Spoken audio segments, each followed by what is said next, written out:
right-of-ways underneath those lines. We need to look at that as... To the Middle East, and at least 9 Palestinians, including 3 local journalists, were killed in an Israeli airstrike on Gaza's northern Beit Lahiya town, according to the local health ministry. Palestinian media confirmed that at least 3 local journalists were among the dead. The Israeli military initially stated that the strike targeted 2 terrorists operating a drone which posed a threat to Israeli forces. It claimed the attack also hit several people who were collecting drone equipment. This incident highlights the fragility of the ceasefire agreement reached on January the 19th, which ended large-scale fighting in Gaza. Despite the ceasefire, Palestinian health officials report that dozens have been killed by Israeli strikes. Salama Marouf, the head of Hamas's media office in Gaza, denied the Israeli military's allegations. Hamas accused Israel of violating the ceasefire agreement and said that 150 Palestinians have been killed since January the 19th. They blamed Israeli Prime Minister Benjamin Netanyahu for the deadlock and urged mediators to push Israel to implement the next phase of the ceasefire. Israel, however, said its forces intervened to thwart terrorist threats near their position. Since the first phase of the ceasefire expired on March the 2nd, Israel has rejected talks for the second phase, which would address a permanent end to the war, Hamas's main demand. Meanwhile, Hamas exiled Gaza chief Khalil al-Hayya visited Cairo for further ceasefire negotiations. Hamas offered to release an American-Israeli dual national if Israel moved forward with the next phase of talks. Israel dismissed this offer, calling it psychological warfare. Joining us to discuss the latest developments in Gaza is Aharon Levarko, an Israeli journalist who is joining us from Netanya. Thank you very much, Aaron, for joining us. The strikes that we've seen over the past sort of 24 hours have led to deaths in Gaza. In your opinion, is this a potential move towards a resumption of fighting, or is this just Israel looking to sort of cover themselves and make sure there are no further attacks the other way? Yeah, I think it's a little bit of both. Definitely where Israel feels threatened on our borders, then the military, based on intelligence, they will act accordingly. So I don't think we want to see any more fighting at all. Israel is tired. This is a war of attrition, and the soldiers are tired, the families are tired, people's livelihood has been destroyed because so many soldiers have been called up into reserve duty. No, they don't want to see this accelerate. However, like I said, if there are sense and intelligence reports that there are threats, then the military will not waste time. And these journalists, it's actually been confirmed that a number of these Palestinian quote-unquote journalists have been proven to be Hamas operatives. And that's not my opinion, that's the reports that we're reading in the news. And so this is what our military intelligence discovers, that people put on a suit. It's like the leader of Syria.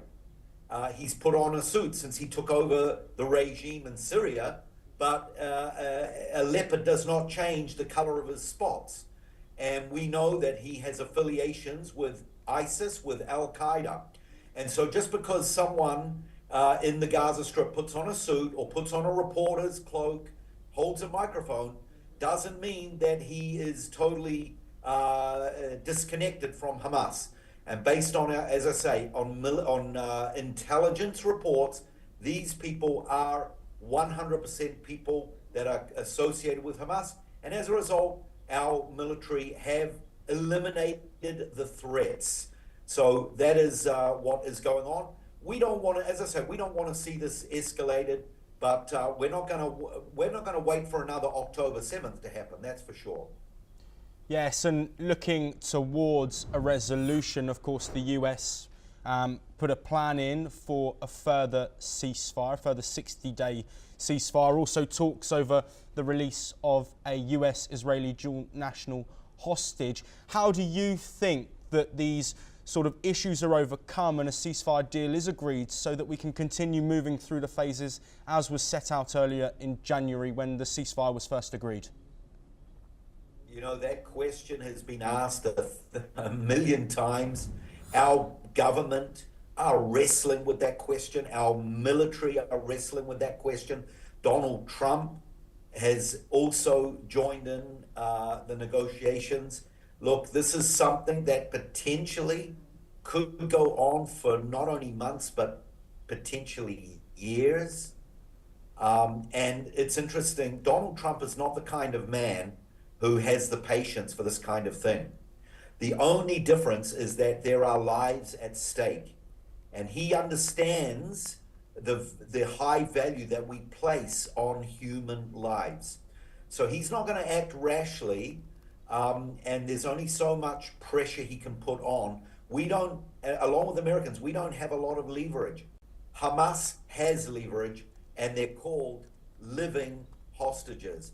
So it's a very, very complex situation.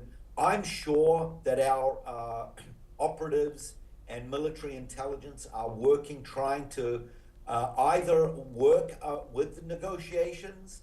There's been talk that another 5 dead bodies will be returned to Israel. All of those 5, by the way, have American passports and citizenship. But look, this is a very difficult place to be. You know, there is talk that by some of our right-wing government leaders and right-wing public to say, look, we've received back a few dozen hostages. Okay, enough is enough. We go in, even if it means sacrificing the rest of the hostages. You can imagine that that kind of talk is not well received among the public, but it is an option. It would probably be a last option, but it's certainly possible because this can't go on forever and ever, but it just seems to be the way that it's going for now. Yes, Aaron, I have to, of course, bring it back to the situation in Gaza. For Palestinians living there who aren't affiliated with Hamas or aren't members of Hamas, aid, of course, has been cut now for a substantial amount of time. Living conditions, malnutrition for children, adults alike.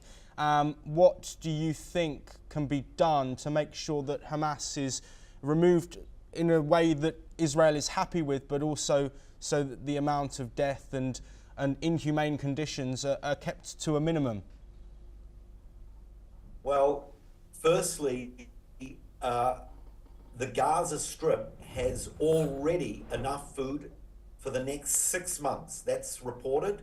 They got plenty of food. I've seen pictures, I've seen videos, all in the Israeli press, on television.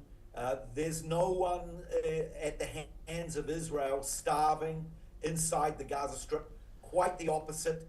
Aaron, I just want to interject because we had a UNICEF report come out yesterday that said 1 in 3 people aged under 2 are living in acute malnutrition. So UNICEF say there is a lack of food. But my report was that no one is starving at the hands of Israel. And that needs to be underscored. We have delivered hundreds of thousands of tons of food. So I'll say it again, at the hands of Israel, no one is starving. If anyone is starving, it's because the food that we have delivered is not being responsibly delivered to these poor, innocent Palestinian people.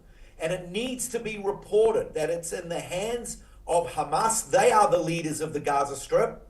And so Israel has done their responsible thing. And by the way, it needs to be reported also.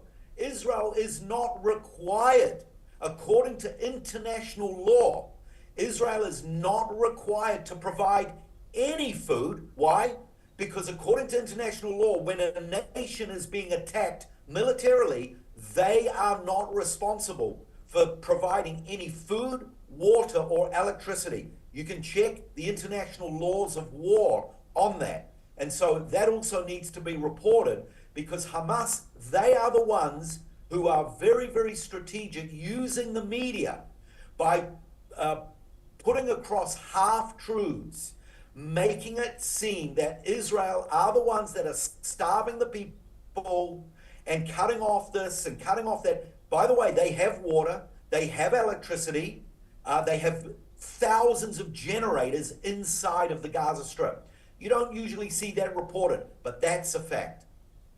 Aaron Lovaco, thank you very much, as always, for your time.